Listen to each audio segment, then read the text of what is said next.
What's up everyone, today is March 10th, 2021, and today I'll be doing another Genshin Impact video. This time we'll be fighting a weekly boss, the Wolf of the North. Let's get right into it.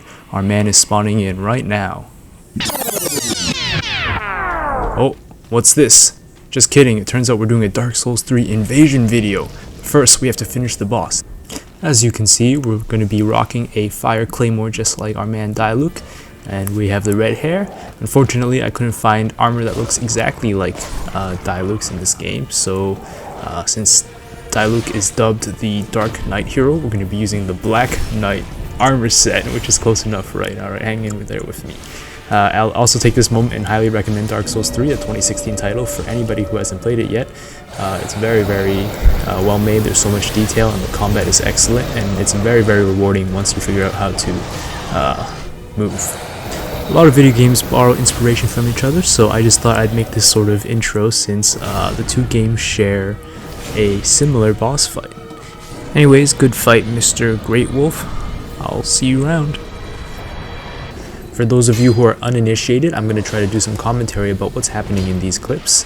The basic idea is that I'm going to be an invader, which is a person who usually has completed the PvE aspect of the game and now is trying to improve their PvP skills by going into the worlds of other players who are progressing and trying to kill them to help add to that sense of hopelessness that Dark Souls environment has, making it really hard for players to, get to their destination. You'll see these colored spirits. Blue is for Blue Sentinel and yellow is for Sunbro. These are phantoms that the host can summon to help themselves progress through the world, but summoning them does increase the chance of matchmaking, finding an invader to attack your world in.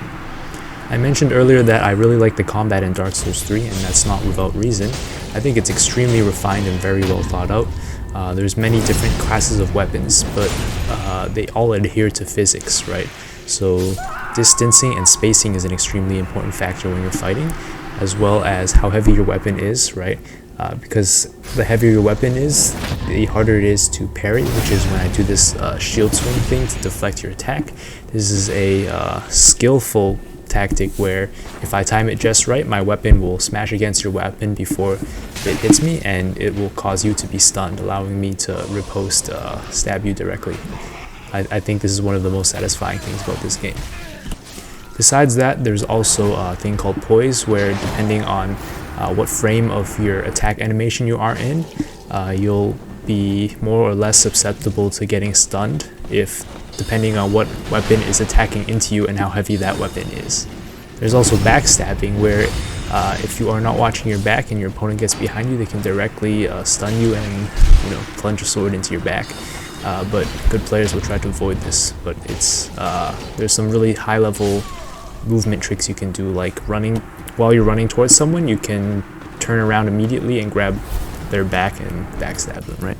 Anyways, I know it's 2021, it's been a lot of years, but from my experience these last few days, it's been really active invading. I can get a queue in pretty much instantly, less than 10 seconds, I'll find a world to invade. So yeah, Dark Souls 3 is very far from dead. Anyways, thank you guys all for watching. It has been a great time, and I know I've been kind of slacking on those Dark Souls videos, but I still really like this game in my heart.